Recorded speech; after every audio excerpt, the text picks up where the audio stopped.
இதில் கலந்துட்டு அனைத்து சொன்ன பரிகாரமும் சூப்பராக இருந்தது. ஸோ இந்த பரிகாரத்தை நான் இன்ன வரைக்கும் நானும் இன்னும் கேட்டதே கிடையாது. அந்த லாஜிக்கோடு சொன்னது, அதுக்கப்புறம் நலமகாராஜை பற்றி 7:20 அந்த டைமிங் சொன்ன விஷயம், அதுக்கப்புறம் புனர்புருஷம் எஸ்பெஷலி அந்த டிஃப்ரென்ஷியேட் பண்ணி கொடுத்தது. ஸோ ஈச் அண்ட் எவ்ரி திங்கும் அந்த டிஃப்ரென்ஷியேட் பண்ணி என்ன லாஜிக் இருக்கோ அந்த பர்டிகுலர் என்ன தேவையோ அதை கரெக்டாக எக்ஸ்பிளைன் பண்ணி நம்ம எல்லாத்துக்கும் அந்த பரிகாரத்தை புரிய வச்சு எல்லாத்தையும் தூங்க வேணாமா அப்பைக்கப்பா நடுவில் எல்லாத்தையும் கைத்தட்ட விட்டு ஸோ அந்த கைத்தட்டமோட ஆட்டோமேட்டிக்காக நம்மளோட தூக்கம் எல்லாம் கலைஞ்சு போயிடும்.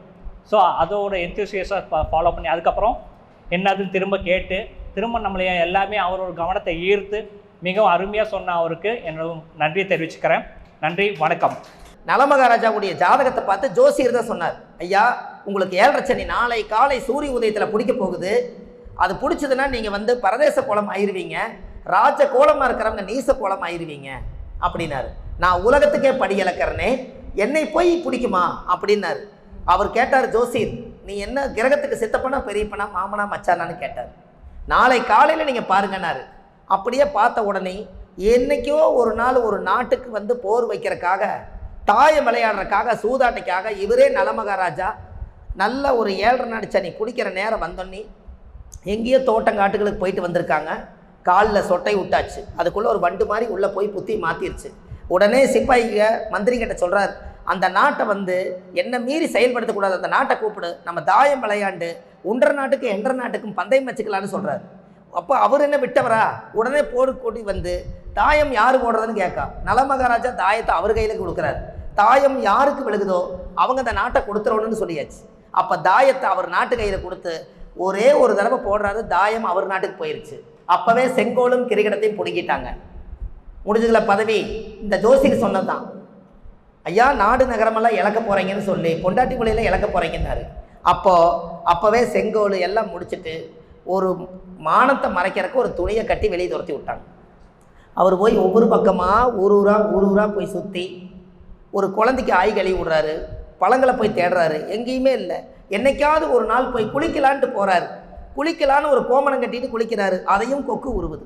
மறுபடியும் தலையை கொண்டு போய் ஆடு மாடுகள்லாம் மேய்ஞ்சிட்டு இருக்கிற தலைக்குள்ள போய் ஒளிகிறாரு. தலைகளெல்லாம் கட்டிட்டு வர்றாரு, அந்த தலையை ஆடு திங்க வருது. எல்லாம் போய் கடைசியில் என்னால் முடியலையப்பா, 7:30 நாடு சனி என்னால் முடியல, இப்படி ஒரு கிரக தோஷம் இருக்குதுங்கிறது எனக்கு தெரியலன்னு ஓஞ்சு போய் கரெக்டாக 7.5 வருஷம் கிளம்பிச்சு ஒரு ஜோசியர் யார் சொன்னாரோ அவர் மரத்தடியிலேயே இவர் சேர்றாரு. அவர் பார்த்தோன்னே அந்த ஜோசியர் கேட்குறாரு, ஐயா என்னை தெரியுதுங்களான்னு. யாரப்பா நீங்க? வாங்க நலமகாராஜான்னு கூப்பிட்டார் ஜோசியர். என்னப்பா நான் நலமகாராஜாங்கிறது உனக்கு எப்படி தெரியுன்னு? நீ நலமகாராஜாவாக இருந்து நீச கோலம் ஆவின்னு சொன்னதே நான் தானே, இந்த ஜோசியர் தானே சொன்னேன்னு சொல்லலாம். அப்பா சாமி உன் காலை கொடு, நான் முதல்ல இதை பிடிக்கிறேன், இனிமேல் வாழ்க்கையில் 7:30 சனி யாருக்குமே வந்துடக்கூடாதுன்னு சொல்லி அந்த ஏட்டை கொஞ்சம் பிரட்டிப்பாரு, என்னைக்காவது ஒரு நாள் என் பொண்டாட்டி குழியில் பார்க்கணுன்னு ஆசை இருக்குதுன்னு சொல்லலாம். அதுக்கு சொல்கிறாரு, அதே நாளை காலை சூரிய உதயம் வரும்போது நீங்கள் நலமகாராஜாவாயிருவீங்கன்னு சொல்கிறாரு. இது நடக்குமா, இது நிஜமா அப்படிங்கிறாரு. அன்னைக்கு சொன்னனே நடந்துச்சா இல்லையாங்க, கம்முன்னு வாயை புத்திட்டாரு. அதே மாதிரி இதை பேசிட்டு இருக்க 2 சிப்பாய்க்கு வர்றாங்க. பார்த்த உடனே, ஐயா நீங்கள் நலமகாராஜா தானேங்க? ஆமான்னு.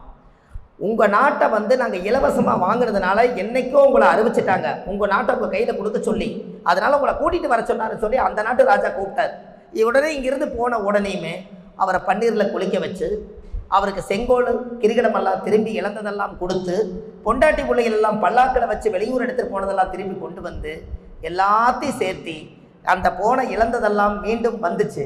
அதனால தான் உடனே பார்த்துட்டு 7.5 வருஷம் கிளம்பிச்சு இழந்ததெல்லாம் மீண்டும் கிடைச்சதுனால தான் சனி போகும்போது நல்லது பண்ணுவார்னு சொன்னாங்க. அந்த 7.5 சனியில் தான் நலமகாராஜா திரும்பியும் இந்த சொத்து வீடு வாசல் எல்லாம் வந்ததுக்கப்புறம் ஒரு ஜோதிடருக்கு ஒரு பரிமாணம் செஞ்சார்.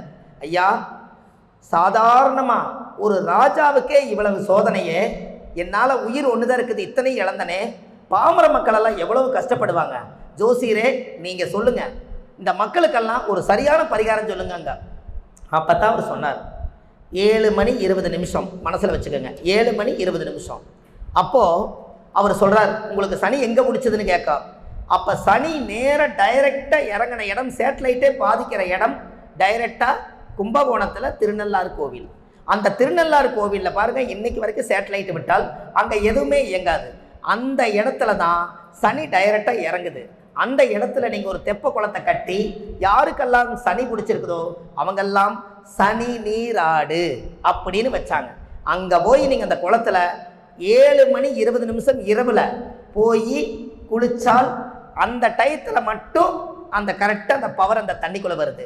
7:30 சனி இருக்கிறவங்க அத்தனை பேரும் அந்த குளத்தில் போய் இரவு பார்க்காம குளிச்சுட்டு வந்தீங்கன்னா 7:30 சனி தோசை அன்றோடு வருத்தி. இரவு 7:20 காலையில் இல்லைங்க, இரவு 7:20 அப்போ தான் அந்த சேட்டலைட் பவர் வருது. அப்போ தான் அந்த இடத்த வச்சு அவருடைய அளவு நீளத்தை கொடுத்து தெப்ப குளத்தை கட்டி நலமகாராஜா நான் இல்லாத காலத்திலையும் கூட இந்த வரக்கூடிய சந்ததிகளும் பாமர மக்களும் ஏழவாளைகள் எல்லாம் இந்த நதியில குளிச்சவங்களுக்கெல்லாம் இந்த சனிதோஷ நிவர்த்தி ஆகட்டுன்னு சொல்லி நலமகாராஜா ஜோசியர் சொல்லி கோயில் கட்டினாரு. அப்ப இது யாருனால ஐயா உருவாச்சு? ஜோதிடருக்கு எவ்வளவு சக்தி இருக்குன்னு இப்ப பாத்தீங்களா? அப்போ அந்த ஜாதகத்துல இழந்ததெல்லாம் மீண்டும் கிடைக்கும், சொன்ன தேதியில நடக்குன்னு சொல்லி அன்னைக்கே சொல்வாக்கு செல்வாக்கா உருவாக்கி அந்த நலமகாராஜாவுடைய கோயிலை கட்டுறதுக்கு மிகப்பெரிய நம்மளை போல ஜோதிடர்கள் தான் உறுதுணையா இருந்திருக்காங்க.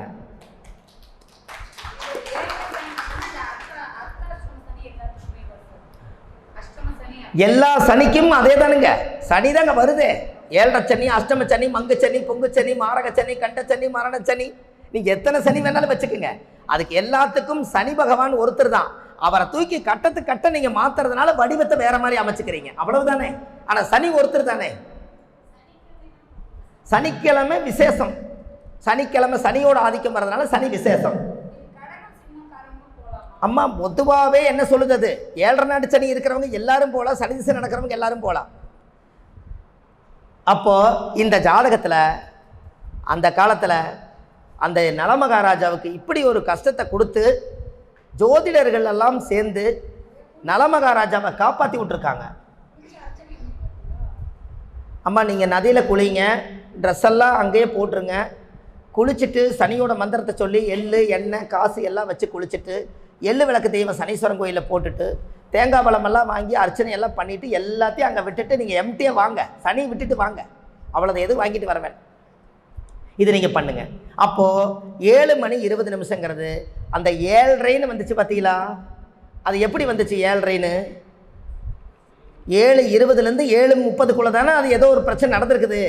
அதனால நம்ம முன்னோர்கள் என்ன பண்ணிட்டாங்க, 7:20 வாயில சொல்ல முடியாது, அதனால என்ன பண்ணிட்டாங்க, அவ்வளவுதான், இங்க எங்கேயோ ஒரு 7:30 நடக்குதுன்னு அதை தூக்கி பிரச்சனைக்கு கோளாறுன்னு சொல்றாங்கல்ல, இங்க எங்கேயோ ஒரு கோளாறு நடக்குதுங்கிறாங்க. என்னமோ நீ கோளாறு பண்றேன்னுங்க. நல்லா பாருங்க, பிரிச்சு பாருங்க. கோள் +6, 6ஆம் இடம்னா சண்டை, கோள்னா கிரகம், அங்க ஒரு கிரகம் சண்டை போட்டு இருக்குது, அதான் கோளாறு. ஐயா நம்ம எல்லாத்தையும் பிரிச்சு பார்த்தா சுவை அதிகம் தாங்க ஐயா. அப்போ இந்த சண்டைகள் அதிகமாகி மண்டைகளுடைய மையனேங்கிறான். அந்த காலத்துல சண்டைகள் அதிகமானால் மண்டைகளுடைய மையனே, சண்டை வந்தா தானே பிரச்சனை. அப்ப இதுல ஏதோ ஒரு சம்பவத்தை அந்த காலத்துல ராஜா சொல்லிக்கிறாங்க. அப்ப இந்த துப்புரவு தொழிலாளர்களுக்கு வந்த ஒரு பாட்டுல இன்னைக்கு உங்களுக்கு நலமகாராஜா கதையே கிடைச்சிருச்சுங்களா? அப்ப இனிமேல் நம்மளுக்கு 7:30 நாடு சனிக்கு 7:30 சனிக்கு ஒரு பரிகாரம் என்னங்க, மத்தி மீன் கருவாடு இருக்குது பாருங்க, மத்தி மீன் மத்தி கருவாடுன்னு சொல்லுவாங்க, சதையோடு இருக்கு அந்த கருவாடு. அந்த கருவாடை ஒரு கருப்பு துணியில் கட்டி வீட்டு வாசலுக்கு முன்னாடி கட்டிட்டீங்கன்னா சனினா சூறை வர்றது, அங்கேயே சூறை இருக்கு, அதை எடுத்துட்டு அப்படியே வெளியில் போயிரும் பார்த்துக்குங்க. ஆமாங்க, மத்தி கருவாட்டு பரிகாரம், மத்தி கருவாடு. அது ஏன் மத்தி கருப்பு துணியில் கட்டணும், அது ஏன் சனி மத்தி, சனின மந்தன், மத்தி. சைவமாக இருக்கிறவங்களுக்கு சைவமாக ஏதாவது என்னால் கருவாடு கட்ட முடியாதுங்க அப்படின்னு சொன்னால் யாரோ ஒருத்தரை கூட்டிகிட்டு போய் கருவாட்டு கடையில் போய் இவங்க காசு கொடுத்து கருவாடு வாங்கி இன்னொருத்துக்கு தானமாக பண்ண சொல்லுங்கள். 7:30 சனிக்கு இவங்க தொடவே வேண்டாம், வீட்டுக்கே கொண்டு வர வேண்டாம். ஏன்னா சைவம் இருக்கிறவங்க பிராமணர்ஸும் இருப்பாங்க, ஐயர்களும் இருப்பாங்க, அவங்களுக்கு பரிகாரம் செல்லுபடியாகணும்ல. 7:30 சனிக்கு முன்னாடியே நின்றுக்குது, இது வீட்டுக்குள்ளே வராதுங்க. என்ன ஐயா அது கருவாடு 100 வருஷத்துக்கு இருக்கு, கருவாடு ரொம்ப நாளைக்கு இருக்கு. 7:30 சனி வரைக்கும் நம்ம செஞ்சுட்டு இருக்கலாங்க பரிகாரத்தை, தவிர்த்து வருஷம் மாற்றி கட்டிக்க வேண்டியதானே. ஐயா, 7.5 சனியில் நல்லா தெரிஞ்சுங்க, எள்ளு தயிர் நல்லெண்ணெய் சாதம் காகாத்துக்கு கலந்து சாப்பாடு வைக்க சொல்கிறாங்களா இல்லைங்களா? என்னங்க ஐயா, உங்களுக்கு ஒரு பரிகாரம் சொல்கிறேன். உங்களுக்கு எல்லாத்துக்கும் ஒவ்வொரு திசை நடக்குமல்ல ஐயா, எல்லாத்துக்கும் ஒரு திசை நடந்து தான் இருக்குதுங்க. அந்த திசைக்கு உண்டான பொருள்கள் நாம் ஏதாவது ஒன்று வச்சுக்கணுன்னா நல்ல பிரசித்தி பெற்ற ஸ்தலத்தில் நவகிரக கோயிலுக்கு மலங்கம்மா இருக்குங்களா? உங்களுக்கு ஒருத்தருக்கு யாராவது சூரிய திசை நடக்குதுன்னே வச்சுக்கோங்க. இதில் யாரோ ஒருத்தருக்கு சூரிய திசை நடக்குது, இல்லை யாராவது நடந்தால் சொல்லுங்களேன். இத்தனை பேர்த்தில் கண்டிப்பாக நடக்குமே. உங்களுக்கு நடக்குது, ஐயாவுக்கு நடக்குது, சூரிய திசை நடக்குது. இப்போ ஒரு பரிகாரம், நவகிரகத்துக்கு அந்த சூரிய திசை நடக்கும்போது நவகிரகத்தில் அந்த ஆரஞ்சு கலர் துணி கட்டியிருப்பாங்கல்லங்கம்மா, சூரியனர் கட்டியிருப்பாங்கல்லன்னு, அந்த பூஜை பண்ணி அந்த துணி வந்து நவகிரகத்தை கட்டினத அந்த நவகிரகத்தோட சக்தி அந்த துணியில் இருக்கும். அந்த துணியை வாங்கிட்டு வந்து நீங்கள் சூரியன்னா கோதுமை முடிச்சு உங்கள் வீட்டு பூஜையில் வச்சுக்கோங்க. உங்களுக்கு சூரியன் தோசை நிவர்த்தி ஆகுது.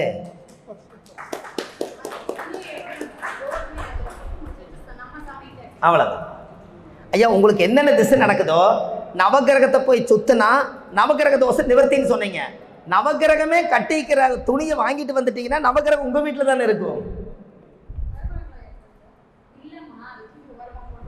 வருவாங்களாவா ஐயா? பூசாரிக்கு வந்து நவகிரகத்துக்கு துவைச்சு கட்டுவாங்க. வசதியாக இருந்தால் புது துணி கட்டுவாங்க. நீங்கள் ஒரு துணியை கொடுத்து போட்டு அந்த துணி வாங்கிட்டு வாங்க. நீங்கள் அவரது பிடுங்கிட்டு வர்றீங்க, நம்மளது பிடுங்கிட்டு விட்ற போகிறாரு. அப்போ நவகிரகம் சந்திரன் திசை நடந்தால் வெள்ளை துணி சந்திர பகவான் கிட்டேருந்து வாங்கி நெல்லை கொண்டு வந்து போட்டு நெல்லில் முடிஞ்சு பொட்டு சந்திரமெல்லாம் வச்சு நீங்கள் சந்திரன் திசை முடியும் வரைக்கும் அதை வச்சுக்கோங்க. செவ்வாய் திசை நடந்தால் துவரம்பருப்பு அதில் போட்டு வச்சுங்க. எல்லாமே சாமி கிட்டேருந்து வாங்கிட்டு வாங்க. ஐயா, உங்களுக்கு தெரியுமா, இந்த சமயமுறை மாரியம்மன் கோயில், அங்காளம்மன் கோயில் எல்லாம் பார்த்தீங்கன்னா புடவை ஏலம் விடுறாங்களா இல்லையா? அப்போ புடவை ஏலம் விட்டா நீங்கள் சாமி கட்டின புடவைன்னு சொல்லி வாங்கிட்டு வர்றீங்கல்ல, இது நவக்கிரகம் கட்டின வஸ்திரம், அவ்வளவுதான்.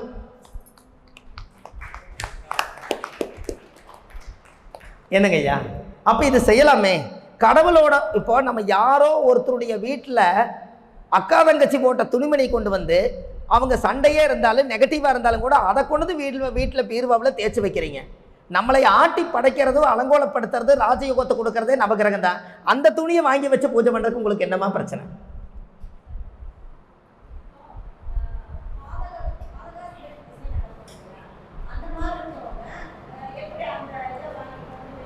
அம்மா, நவகிரகத்தை பொறுத்தளவு உங்கள் ஜாதகத்தில் பாதகம் மாரகம் இது எல்லாத்துக்கும் சம்மந்தப்பட்டு வராது.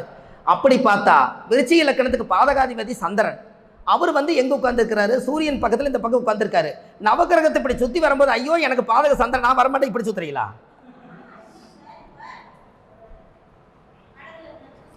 அதுதாம்மா சொல்கிறேன். 9 நவகிரகத்தை அப்படி பாதகமாக இருக்கிறது எல்லாம் உன்னை கும்பிட்டு சாதகமாக்கிறதுக்கு தானே 9 தடவை சுற்றுறீங்கன்னு. அங்கே உங்களுக்கு அப்படி பார்த்தா உங்கள் ஜாதகத்தில் 4 கிரகம் வேலை செய்யாது. 4 கிரகம் உங்களுக்கு பாதகாதிபதி, மாரகாதிபதி, அஷ்டமாதிபதி எல்லாம் இருக்குது. நீங்கள் எப்படி போய் நவகிரகத்தை சுற்றுவீங்கன்னு? நவகிரகம் போதும். அங்கே போன உடனே ஐயோ சனி பகவான் இருக்கிறார், நான் இப்படி வந்துடுறேன்னு இப்படி எப்படி சுற்றுவீங்கன்னு? சுற்றவே முடியாது. இன்னுமே ராகு கேதை வந்து இப்படி ஒரு 7 தடவை இப்படி சுற்றிட்டு 2 தடவை இப்படி சுற்றுங்கன்னாங்க. ஆக மொத்தத்தில் 9 நவகிரகத்தை ஒரு வரிசையாக சுற்றி விளக்கு போட்டு சாமி கும்பிட்டுட்டு கொஞ்சம் நேரம் உட்காந்து நவகிரக சோஸ்திரம் படிச்சுட்டு வெளியில் வந்தாலே அந்த இடத்துல இருக்கக்கூடிய இறையாற்றல் நம்மளுக்கு கிடைக்குது. அம்மா, நீங்கள் நல்லா தெரிஞ்சுங்க. கோயிலுக்கு போகிறக்கு ஒரு விஷயம் சொல்கிறேன். நீங்கள் உங்களுடைய முடக்கு தோஷத்துக்கு கோயிலுக்கு போகிறீங்கல்ல, உங்கள் முடக்கு தோஷத்துக்கு நீங்கள் கோயிலுக்கு போனால் முடக்கு ரிலீஸ் ஆகிருந்தாங்களே, அது என்ன லாஜிக்கு?